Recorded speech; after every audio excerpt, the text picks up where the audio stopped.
Hey, salut tout le monde et bienvenue dans cette nouvelle vidéo. J'espère que vous allez bien. Moi, ça va super bien. Et aujourd'hui, nous sommes sur une des plus grosses vidéos de ma chaîne en temps. Peut-être pas en budget, mais en temps. Même en budget, ça va, hein. C'est pas autant que les autres. Mais c'est surtout en temps.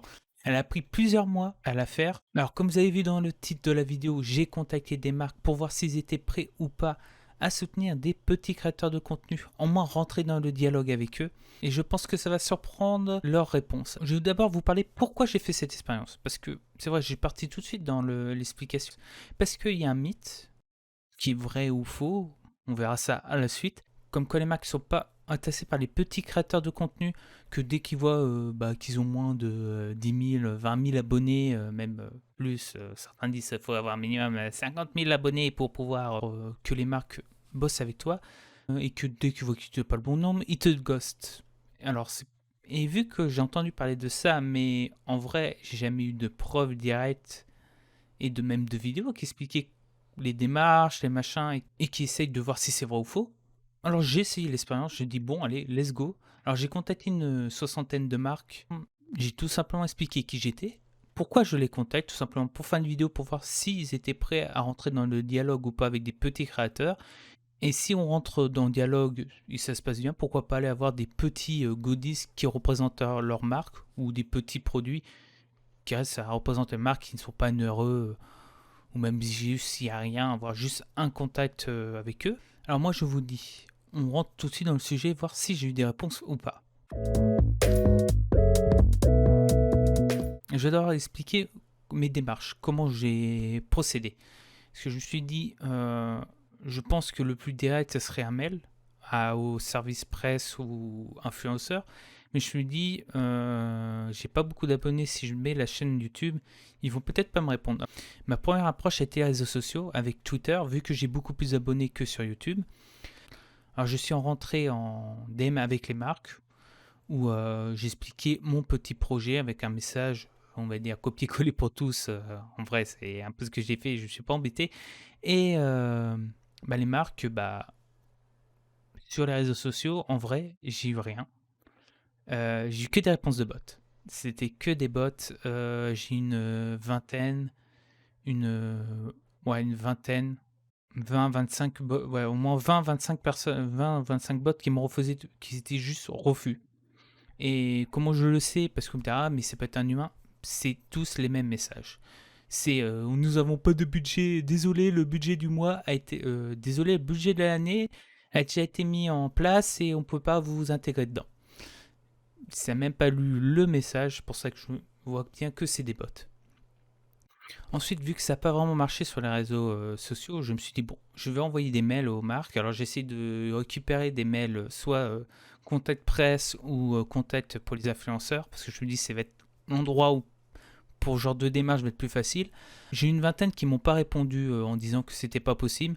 J'en ai eu aussi que de base, dans ceux-là que j'ai eu une réponse bot, j'ai reçu une réponse bot, parce que j'avais essayé sur certains, j'ai aussi sur ceux-là qui m'avaient eu des réponses de bot, la même chose. Alors, c'est tout simplement le budget machin, le même mail, c'est le même message, mais en mail.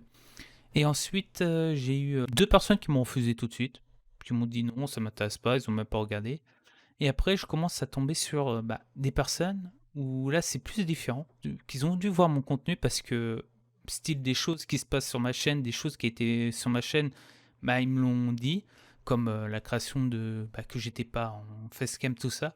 Et alors que être en non face cam, c'est des choses pour eux que leurs marques ne veulent pas, ou d'autres choses, ou que bon, vu qu'il n'y a pas beaucoup de monde, qu'ils n'étaient pas très chauds.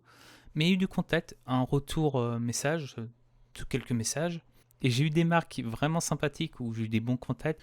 Je prends l'exemple d'Audi où avec la personne avec qui je parlais, m'a tout simplement envoyé une preuve comme quoi elle était en train d'essayer de faire des choses avec ses supérieurs, qui a un screen avec de discussions avec ses supérieurs où ils essayaient de voir si c'était possible de faire quelque chose. Mais à la fin, ils se sont rendu compte que c'était pas vraiment possible parce que le problème c'est que les goodies, tout ça qu'ils font, c'est des trucs qui sont chers ou c'est des trucs qu'ils envoient des influenceurs, mais c'est pour parler de leur marque, tout ça, où ils sont payés, ou c'est de la publicité au clair. Alors, c'était pas vraiment possible de m'envoyer, mais Ça, il y a pas eu de là-dessus, je suis d'accord. Comme j'ai mis dans mon mail, mon but c'est pas avoir des produits. Si on peut avoir des produits, c'est pas avoir des produits chers. Alors voilà. Après, j'ai eu j'ai une autre exemple où c'est un peu plus marrant, où c'est avec Monster, où bah, je me suis dit, bon, j'ai dit pourquoi pas Monster, vu que beaucoup de VTubers consomment de la Monster. Je me suis dit, bah, on va voir chez Monster. Et où bah, le truc, c'est qu'ils m'ont dit, le problème, c'est pas le fait de pas avoir beaucoup d'abonnés ou que vous êtes virtuel, mais c'est juste que pour l'instant, bosser avec nous parce qu'ils ne pensent pas que c'est une audience visée. Le VTubing, pour eux, on n'est pas consommateur de leurs produits ou on est minime, ça fait qu'ils ne se rendent pas compte. Ça, j'ai mis un retour comme quoi bah, que beaucoup de VTubers et beaucoup de même viewers parlent de qui consomment leurs produits et que bah là-dessus, pour l'instant, on est assez minime, mais peut-être dans le futur, il peut y avoir des choses. Alors, ils m'ont dit, et alors j'ai eu une réponse tout simplement en disant, bah, on verra ça dans le futur, tout ça. Mais il y a du dialogue. Après, je peux vous dire d'autres marques, ou des marques, techniquement, bah, je dois recevoir des produits, ou j'ai reçu, peut-être, on ne sait pas. Alors, juste une conclusion à tout ce truc-là, c'est que, bah, dans toutes les marques que j'ai contactées, tout ça, ceux-là qui commencent à avoir des retours, ils regardent ce qu'on fait. Ils regardent nos notes d'abonnés, ils regardent nos vidéos. Pensez pas qu'ils ne regardent pas les vidéos ou les streams. Et que c'est pas possible d'avoir des choses parce qu'ils le font. Et si ce serait possible, bah ils le feront.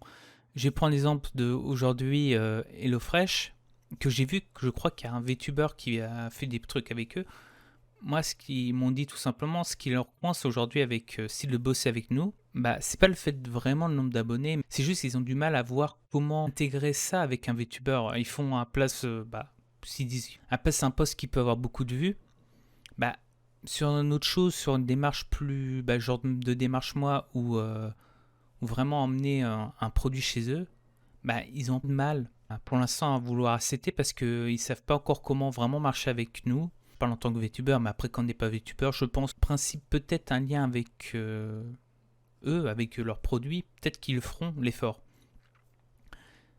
Et ça revient à ce que je veux dire tout simplement. Tous ces contacts que j'ai faits, je me suis rendu compte que oui et non, en tant que petit créateur de contenu, on peut avoir des marques qui nous soutiennent. Je pense plus que c'est à nous de faire un bon trait sur des marques pour rester dans une audience logique. L'exemple de Monster, où bah, pour eux, ils pensent pas que l'audience est bonne pour leurs produits, où ils vont vendre tout ça, ça fait qu'ils ne voudront pas bosser avec nous.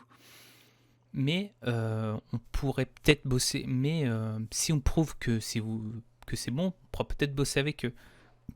Mais bon, peut-être, mais là c'est plus dans l'histoire, dans cette marque beaucoup plus. Et au clair, si vous voulez vraiment trouver une marque qui vous soutienne d'une façon ou d'une autre, du sponsoring, tout ça, je pense juste en tant que petit créateur, c'est trouver, rester à une logique. Des marques qui vont une logique avec votre chaîne YouTube, Twitch, même TikTok, pourquoi pas votre Instagram si vous êtes sur Instagram, mais restez dans la logique de ce que vous faites. Si vous faites de la formation, allez pas demander à une marque qui fait du gaming, je pense qu'il y aura du mal. Ou si vous faites de la tech, pourquoi allez pas voir une marque qui fait je sais pas, HelloFresh, qui est des produits, je pense qu'ils ont un peu plus de mal. Bon, peut-être en plus gros créateur, oui, mais en petit créateur, non. Restez dans la logique que votre chaîne est. Et je pense que les marques, si vous viennent avec une logique et avec un dossier, pourquoi vous voulez bosser avec eux et comment ça peut marcher entre vous, et je pense qu'on peut avoir des marques qui nous soutiennent en tant que petits créateurs. Et alors là, je vais vous parler de 3 marques. Alors, c'est les 3 marques où ça a mené à quelque chose. Alors, d'abord, c'est des marques qui n'ont rien à voir.